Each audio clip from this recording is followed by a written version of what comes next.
பாவிகளையே அழைக்க வந்தேன்.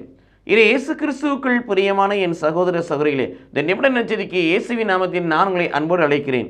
பாவிகளையே அழைக்க வந்தேன். யார் சொன்னா? இயேசு கிறிஸ்து சொன்ன வார்த்தை. மருத்துவர் நோய் அற்றவருக்கல்ல, நோயுற்றவருக்கே. யார் நோய்வாய்ப்பட்டிருக்காரோ அவர்கள் தான் மருத்துவர் தேவை, மற்றவங்க தேவையில்லை. அவர்கள் சுகத்தோடு இருக்கிறார்கள். ஆகவே இயேசு கிறிஸ்து இந்த பூமியின் வந்த நோக்கமே நீதிமான்கள் நீதிமான்களாக இருப்பார்கள், நிலைத்திருப்பார்கள், கடவுளால் எடுத்துக்கொள்ளப்படுவார்கள்.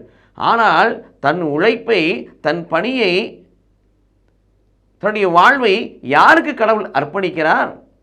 பாவிகளுக்காக.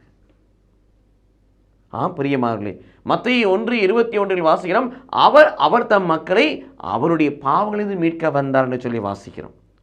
லூக்கா 19:10 வாசிக்கிறோம், இழந்து போனதை தேடி மீட்கவே மனிதகுமாரன் பூமிக்கு வந்தார் என்று சொல்லி வாசிக்கிறோம். யோவான் நற்செய்தி 6:37 வாசிக்கிறோம், என்னிடத்தில் வருகிற ஒருவரை நான் புறம்பே தள்ளுவில்லை என்று வாசிக்கிறோம். யோவான் 1:29 மற்றும் யோவான் 1:26 வாசிக்கிற போது, இவரே உலகத்தின் பாவங்களை போக்குகிற செம்மறியானவர். உலகத்தாருடைய பாவங்களை போக்குவதற்காக, உலகத்தின் பாவங்களை நிர்மூலமாக்குவதற்காக, உலகத்தின் பாவ கட்டுகளிலிருந்து பிள்ளைகளை விடுவிப்பதற்காக, அடிமை கட்டிலிருந்து பிள்ளைகளை விடுவதற்காக, புதிய வாழ்வை கொடுப்பதற்காக, உண்மை நிறைவை புகட்டுவதற்காக, எழுந்து போனதெல்லாம் மறுபடியும் கொடுத்து பிள்ளைகளை தன் சொந்த பிள்ளைகளாக ஏற்றுக்கொள்வதற்காக இயேசு கிறிஸ்து வந்தார். ஆகவே தான் சொன்னார், நீதிமான்களை அல்ல பாவிகளையே அழைக்க வந்தேன். ஆகவே உங்களுக்காக எனக்காக இயேசு வந்தார்.